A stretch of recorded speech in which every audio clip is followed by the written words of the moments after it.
மரத்தையும் பாருங்க, மற்ற எல்லா மரங்களையும் பாருங்க. இவைகள் துளிர்க்கிறதை நீங்கள் காணும் பொழுது வசந்த காலம் சமீபமாய் சென்று அறிகிறீர்கள். அல்லேலூயா. ஆமென். இலையெல்லாம் உதிர்ந்து மறுபடியும் அந்த இலைகள் துளிர் விடுவதை பார்க்க வசந்த காலம் வந்துருச்சு அப்படின்னு சொல்றீங்க.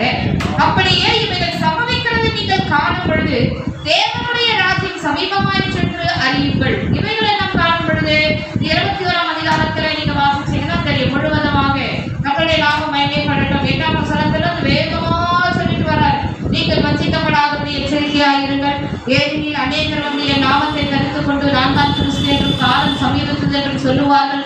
அவர்களை பின்பற்றாதிருங்கள்.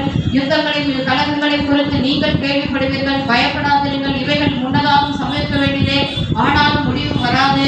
அப்பொழுது அவர் அவர்களை நோக்கி, ஜனத்துக்கு விரோதமாய் ஜனமும் ராஜ்யத்துக்கு விரோதமாய் ராஜ்யமும் எழும்பும். பல இடங்களில் மகா பூமி அதிர்ச்சிகளும் பஞ்சங்களும் கொள்ளை நோய்களும் உண்டாகும். வான